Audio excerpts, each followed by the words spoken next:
All right, so what the heck, YouTube? This is a new channel that I created after you deleted and banned my old monetized channel, and this is my first warning so far. And this video that you flagged for, I don't know, misinformation as stated here, um, it's totally stupid. All right, I don't know what to say, but it says here, warning: your content was removed due to a violation of our community guidelines. Because it's the first time your account isn't affected, you're only warned once, and this warning will remain on your channel. And like I said, this is like my third channel. The first channel, which you deleted and banned, was monetized. All right, you deleted and banned it because of election misinformation. That's crazy, right? I mean, I'm not even an American. So if an outsider is going to talk about what's happening in the world, for example, we can talk about election interference, for example, in Israel, all right? But we cannot talk about election interference in the United States when whatever happens during and after election would affect the world, all right? Like the election or installation of creepy pedo Joe Biden, all right? I mean, I think we can talk outsiders, especially those being affected by America's foreign policy, especially Democrats' foreign policy, have the right to talk about election fraud, because we all know how the CIA, for example, and this is no longer a conspiracy theory, and the words conspiracy theory were invented. The words or the term conspiracy theory was invented, or it was popularized. Not even That's not even the right term. It was a conspiracy theory as well, um, that was popularized and promoted by the intel community of the U.S., not just the CIA, to to cast doubt on, or to tarnish the reputation of people who promote skepticism, for example. Right? So if you question things, if you question the policy of the government, for example, on the effects of the policy, you will be branded as a conspiracy theorist. But then we all know, all right, we've seen so far that over the past 3 years since the pandemic hit the world, that almost all of the so-called conspiracy theorists, all right, those labeled and tagged as conspiracy theories, not just by the US government, but also by the fake news media, the global fake news media, and the big tech, because all of these are industry. This is a big global industry. It cons, it conspiracy of several big global bodies, not just the U.S. government, but EU as well, and with the help and government efforts are not going to succeed without the help of this megaphones of culture, for example, and propaganda, which are the big tech and the global liberal fake news media. And we all know that there's this. I think I created a blog out of this tweets by the AFL, America First League, founded by Stephen Miller. The Stephen Miller was an advisor to President Trump when he was still president, and he's pretty a bright person and strategist, and they found out through freedom of information, I think, requests that there are like global propagandists being paid by the State Department and the mega billionaires, the liberal donors in the United States, like Mark Zuckerberg, Pierre Omidyar, um, of the Omidyar network. And we all know, I don't know if you know, but Pierre Omidyar is the bankroller or the financier of Maria Reza's Rappler. And it's not really surprising that Maria Reza, a former CNN reporter, is that the correct term for it?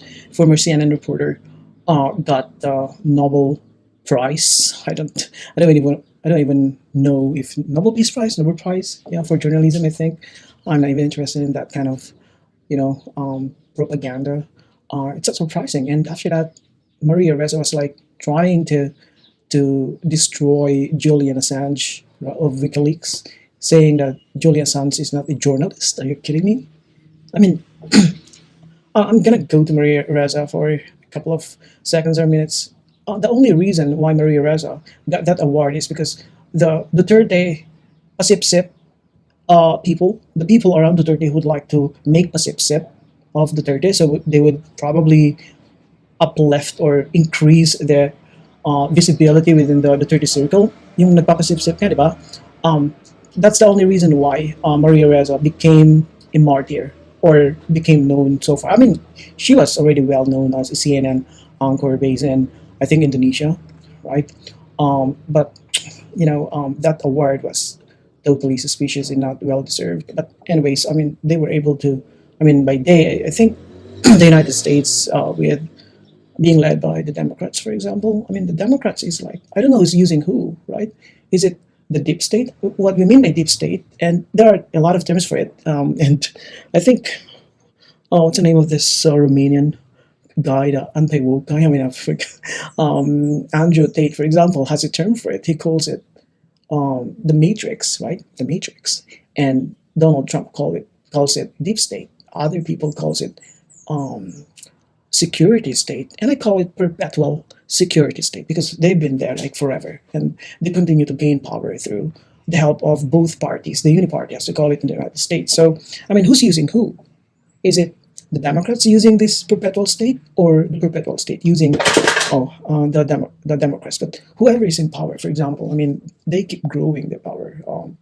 During the time of Bush, for example, they were able to grow their power exponentially through the Patriot Act that was supported by the GOP, right? And they were called neocons before, neocons, and then Obama came, and it grew farther, and we had wars, the Arab Spring, for example, the wars in Libya through the interference of Obama and Hillary Clinton, who was the Secretary of State of Obama, and yeah, I mean they were like rivals in 2008, right? Obama versus Clinton, but then um, I mean, even though they were rivals during the primary in 2008, um, it's the politics that matters. They agree, and we all know. I mean, I think this some kind of conspiracy theory that Bill Clinton was a CIA asset. He was groomed by the CIA from the very beginning.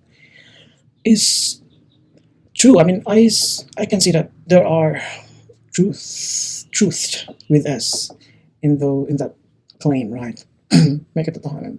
And I suspect as well that Ron DeSantis of Florida was also groomed. I mean, if you try to look into his career growth, for example, from being a lawyer, and I mean, he studied in Yale Law School, and then he worked in Gitmo, right?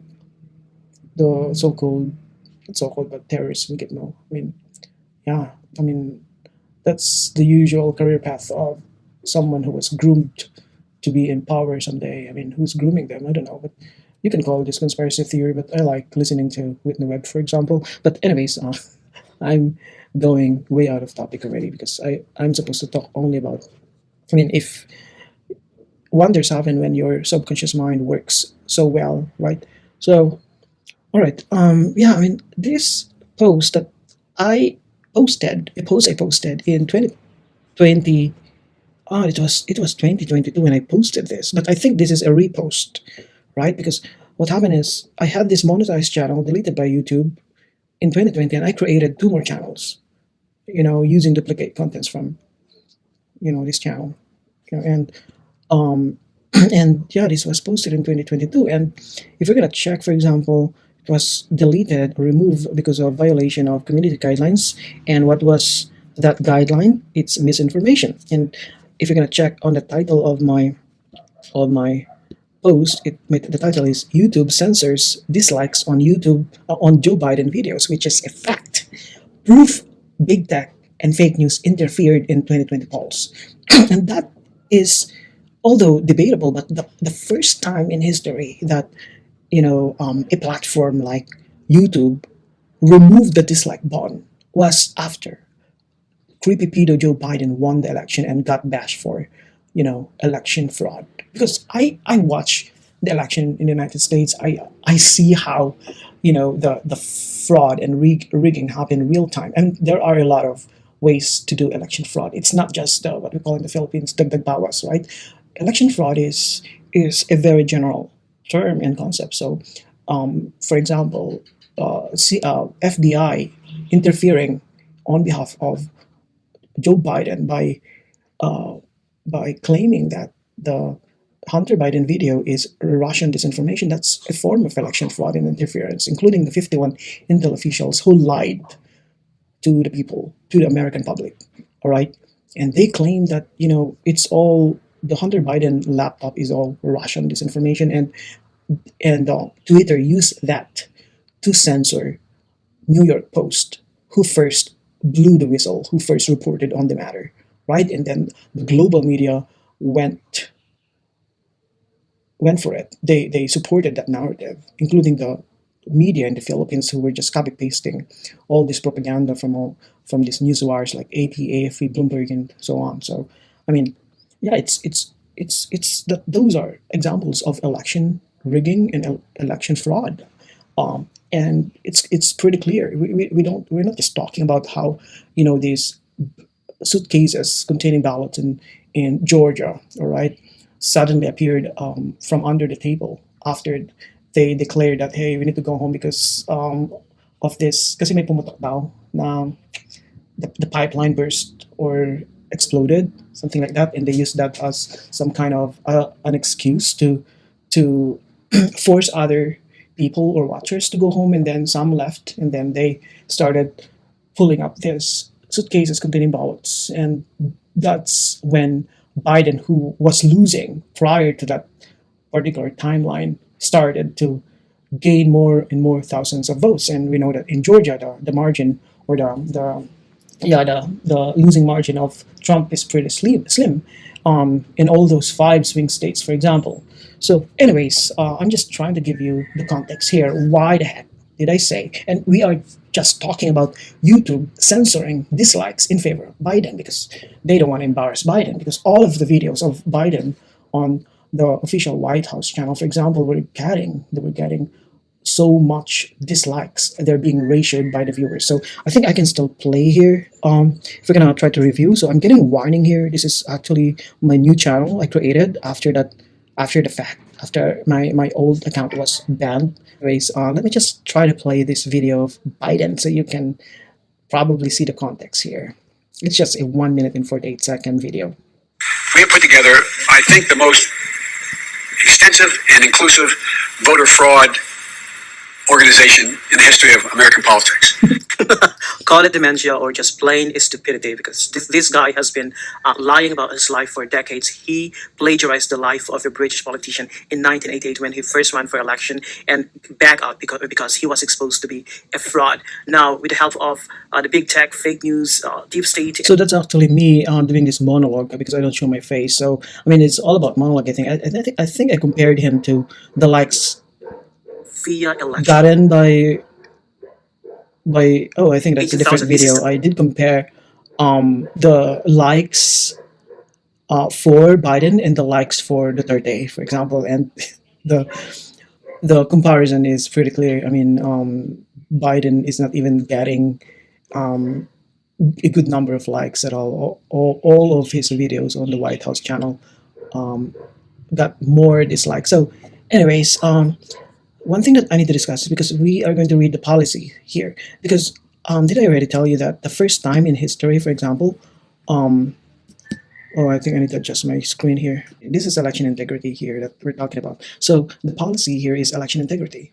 I mean, it's quite suspicious because the first time a platform like YouTube introduced election integrity as a policy is after Biden won via election fraud. There was no election integrity policy when Trump won, and all the Democrats were howling and crying about how Hillary Clinton got cheated by Russians, for example. I mean, because we all know how Hillary Clinton, according to the John Durham report, for example, that they paid for, a British ex-spy to use Russian sources to gather dirt on Trump. And at the end of the day, we all know that it was Hillary Clinton and the Democrats who actually used Russians. Okay, they were in effect Russian agents, all right, and they paid Russians in order to help divide the United States. And yeah, I mean, the first time in history that we have this kind of policy for these big techs, election integrity, and they're not talking about election integrity. They're like using the election fraud in Brazil perpetrated by the Democrats, and the election fraud in Germany, and they don't want to talk about the United States because they don't want to be seen as like, hey, we're doing this because of we're protecting Biden, right? I mean, they don't want to be seen as that. So they're using some kind of election fraud in other countries as an example, when in fact, the goal of this policy is to ban and delete all contents talking about election fraud in the United States, and it doesn't matter whether you're an American citizen or not. So it says here what happens. It's not, I'm sorry, it's just showing, it's just spotlighting, some part of the screen. So but it shows here what happens if the content violates a policy. So it says if your content violates a policy, we'll remove the content. So it doesn't matter if you're an outsider, American citizen or not. If you talk about election fraud in America and you're a Filipino or you're an African, you're an Asian, you're a European, you're gonna get banned because uh, YouTube is for the Democrats. All right. The YouTube that we are using, the whole world is using, is a propaganda wing of the Democrat Party. All right. I don't know who's using who. All right. I don't know who's using who. It could be YouTube using, or the big tech using the Democrats, or the Democrats using big tech. But the relationship is kind of mutual, right? And we're not even talking about interference by the thing I call perpetual security state, right? But anyways, just it's supposed to be a very short monologue to show you what's happening, because YouTube in big tech starts, or start, because big tech, it's a singular collective noun, right? So big tech starts um, censoring, or restarts censoring contents inimical to the interests of the Democrat Party. I mean, and we all know that 2024 election is around the corner, all right? And they need to stay in power.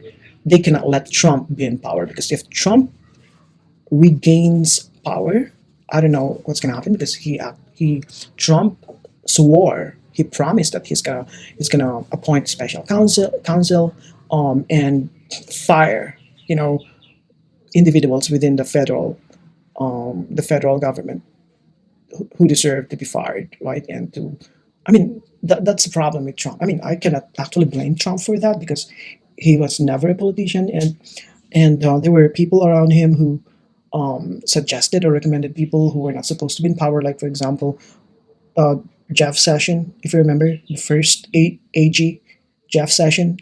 I think he was recommended, according to some people, by Chris Christie of New Jersey, the former governor of New Jersey, I think, or it was Christie who recommended Christopher Wray. I don't know, but anyways, all these people were recommended by the supposed to be trusted people around Trump, and I think, you know, um, Tucker Carlson was right in his episode 3 monologue that, people like Pompeo, for example, they use flattery to influence Trump.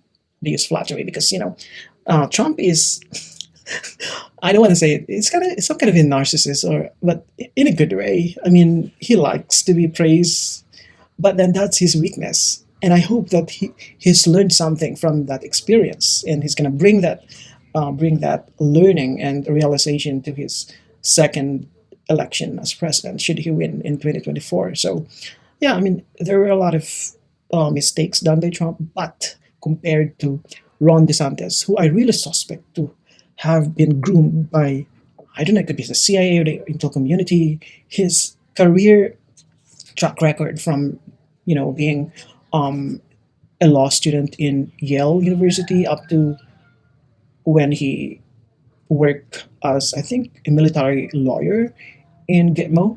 All right, um, that's like um, a quintessential career track record of someone groomed to be in power one day. And I think Whitney Webb was kind of right in saying that there's not just one kind of deep state in the United States, or one not version, faction of perpetual state. There are factions, right? Probably the faction of Pompeo versus the faction of those handling Joe Biden. It's just that that faction, the winning faction, the victorious faction who managed to cheat and rig for Joe Biden, they were more ruthless compared to the faction of Pompeo and his his comrades. For example, I don't know. That's just our suspicion. We don't have proof, all right? Because all this, I mean, imagine being killed if you try to expose Hillary Clinton and Bill Clinton. Those people, some people, a lot of people were suicided, and most of those were close friends of the Clinton family. For example, I mean, the I don't know, for them to try to keep the secret, all right, they're gonna kill people, like the killing of Seth. Oh my God, I forget about that. The election aide of Hillary Clinton, who was killed. Seth, I forgot his last name. He was killed for exposing the shenanigans of the Clinton campaign, and this was during the 2016 election. I think I need to end this monologue and say good day to all of you.